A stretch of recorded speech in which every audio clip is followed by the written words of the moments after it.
and welcome back to Everything Bass. So this is the first installment in the Unlimited Musician series, and we're going to talk about a thing called spontaneous sound tracking. So before I give any drill, I want to give you the concept and the conception. Like, how did I come up with this idea? What was it meant to fix, and how did it fix it? So one of the things as a musician or any artist that can be a real deer in the headlights moment is when someone asks you to create something to support their vision. This happens most commonly in two arenas. As a studio musician, when you're in working and someone's working you on a track and they're sharing a vision, they want you to match your musicality to their vision. Or when you're songwriting, and you're songwriting with someone else, and they bring up a concept and they want you to create whatever part on your instrument to support that vision. And that is a unique thing, because a lot of times we are born as musicians creating things from ourselves. We say, oh, I feel this way today, and boom, and here I do it. And that's a very worn path, and we can get very, very good at that. What's more difficult, is to get a concept from someone else and be able to accurately match it. Real quick, I was fortunate enough, right after I started learning bass, I was asked to be the studio bassist at Mother's Recording Studio in Paradise, California. And what a great experience working underneath David Groh. Just absolutely, talk about creative and expressive. This guy is the best. And he hired me basically to be bassist for any artist that came in or any of his materials, and sometimes, short little media things. And one of the tracks we did was for a guy named Billiam, which was a very new age. He was a flautist and a percussionist. And that was the first time anyone ever kind of asked me to match their vision. And I remember him talking about, I believe the track was called Manila Sunrise or Sunset, something like that. But he kept talking about a beach, the relaxation of the beach. And I was pretty early on as a bassist, and I hadn't had that where someone was asking me to play something that matched their experience, even though I hadn't had the experience. And I was trying. And every once in a while, if I get up the courage, I listen back to that recording. And he seemed happy with the track. I was just like, I hope this works.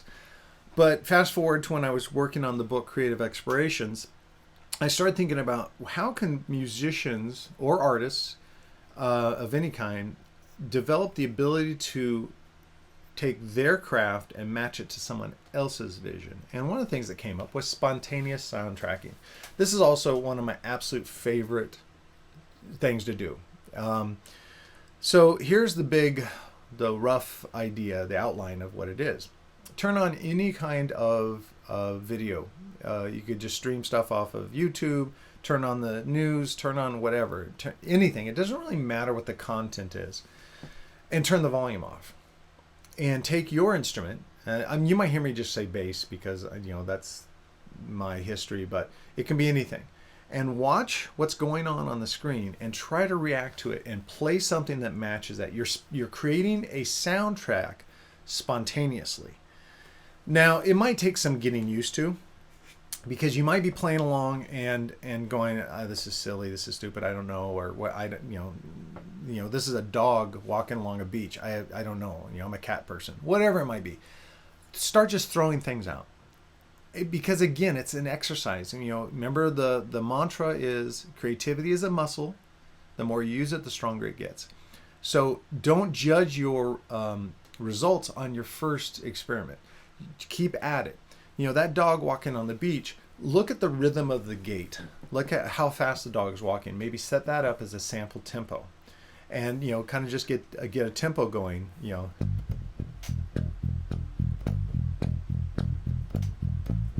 And I'm visualizing, might be a dog. But then you're like, okay, look at the environment, look at the colors. What I love about movie making is how they really pay attention to color. And they'll, if you watch a lot of the behind the scenes director's cuts, they'll talk about, oh yeah, we flew in this purple light just along the floor line because of reason.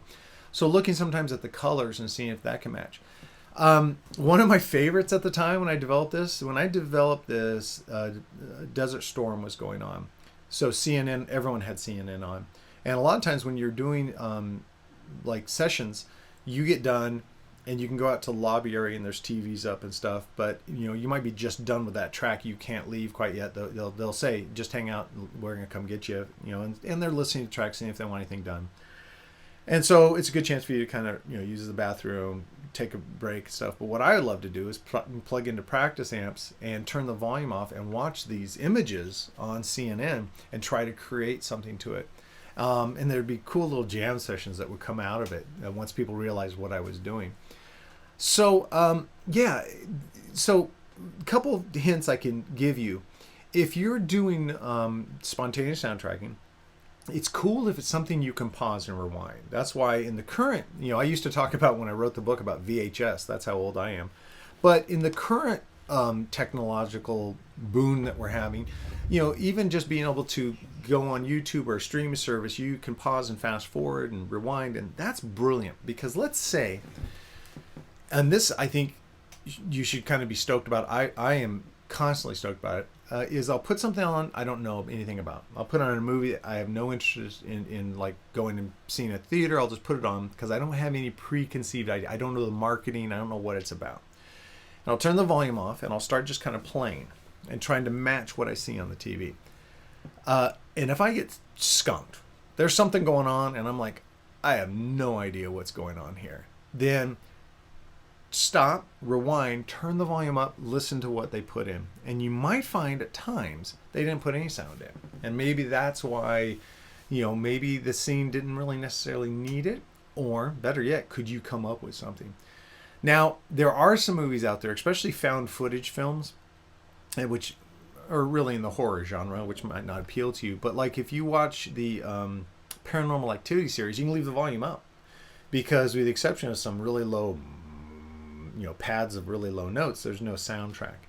So you could actually, with the volume up, hearing the dialogue and stuff, you can soundtrack to that. Warning, they can be quite scary. So what do you think about this? Spontaneous soundtracking. It's one of the best ways I've found to develop my skills so that I can take someone else's vision and create and hopefully match it.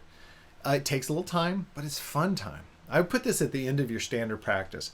All these concepts are not to take place of studying your theory, studying your instruments, layout, knowing where all the notes are on any given instrument you're playing, just trying to learn as many studies or style. I am really into sight reading. I think that really helps my creativity and whatnot.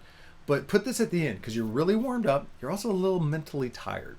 Why that's good is we can at times as creative musicians, we can become, we can get analysis paralysis. Too many options. We're thinking, oh, well, this is a minor chord. I can go with Phrygian. No. I want to go Aeolian. Oh, maybe I'll just do minor pentatonic. Forget, I'm just going to do arpeggio. And all of a sudden, boom, the moment's gone. When we're a little mentally tired, we have a tendency to not have the energy to second guess ourselves and be our own worst enemy.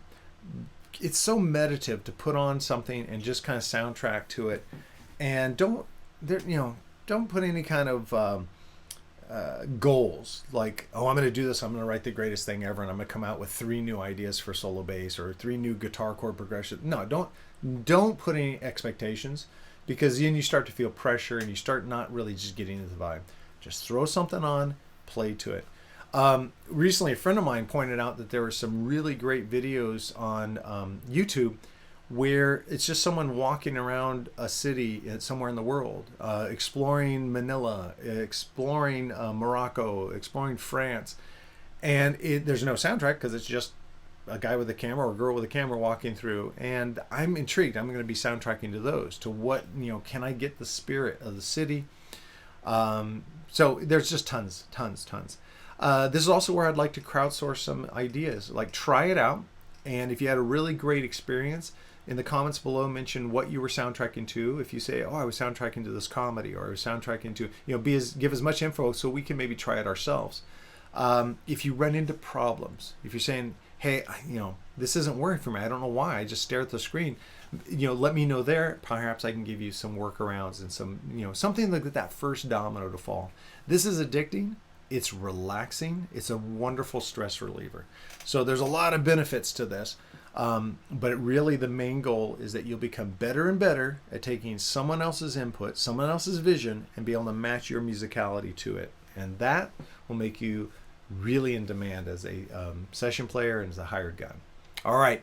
So that's it. The first unlimited musician, spontaneous soundtracking. I hope you enjoyed it. I look forward to your comments and hearing what you guys are experiencing when you try it. But join me in the series, the next installment, and keep through. I'll make a playlist as we get more of these videos. Watch them all. Watch them repetitively, over and over again. Maybe there's something you didn't pick up first time. And I look forward to hearing your victories about how you become more creative and more expressive. All right. I will see all you brothers and sisters of music in the next video. Thank you so much.